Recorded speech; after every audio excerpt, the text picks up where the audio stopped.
ką darysim? Skrisim. Žinau, kad galim. Žiauriai iš tikrųjų jau nerealiai bijau. Bet kai sužinojau, kad šoku su Gyčiu kartu, tai tada biškį ramiau pasidarėme, su juos supažinom Birštone per vieną valių. Jisai pasakė, nebijok, aš šokiau kiek? 3000 kartų ir likau gyvas, tai tas vienas tavo kartas nieko nepakeis mano gyvenime. Bus smagu. Aš pasirašiau, nufotkinau ir nusiusiu draugam linkėjimus. Kam perdodu savo makalius visą turtą?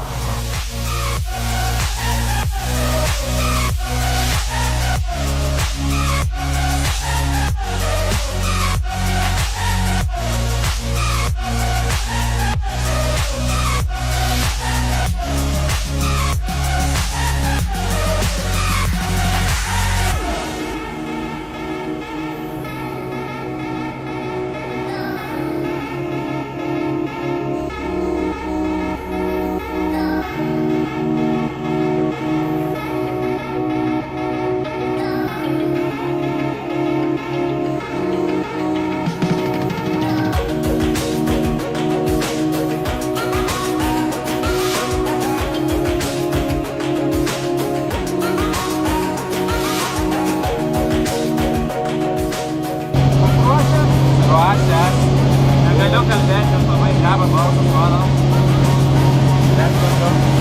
Viskas gerai.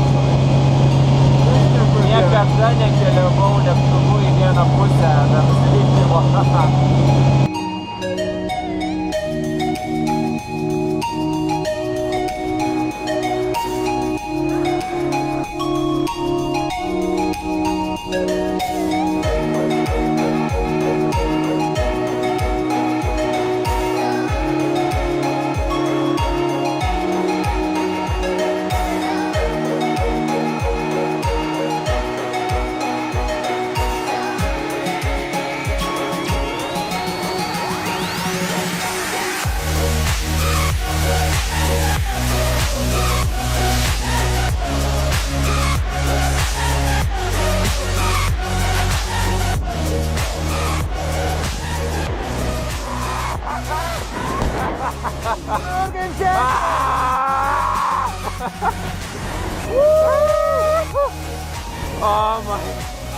Aš neturiu žodžių, labai atsiprašau mamą, kad aš tau nepaskambinau, kai šokau.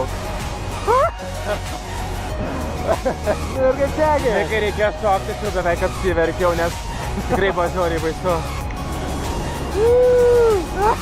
Super! Žiauriai gerai! Žiauriai gerai!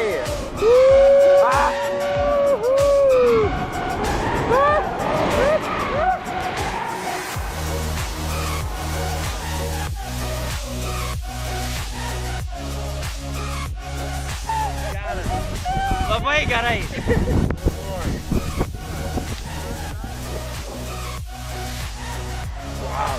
Nerealaus, patinšą dalyką išbandyti ir aš tikrai bandysiu ne vieną kartą ir sakiau, kad noriu dar kartą, bet nebeleidžia, viskas sako, šiems metams, sako, tavo adrenalino yra gana, eik, sako, skraidyk ir sako, pakilk nusileisk lėktuvu. Tai va, dabar žinot, kas man baisiausia, kad kai aš pakilsiu su paprastu lėktuvu, skrisiu kur nors, lauksiu, kad atidarys duris ir mane išmes. Sveikinu atlikus pirmą šuolį! Ačiū!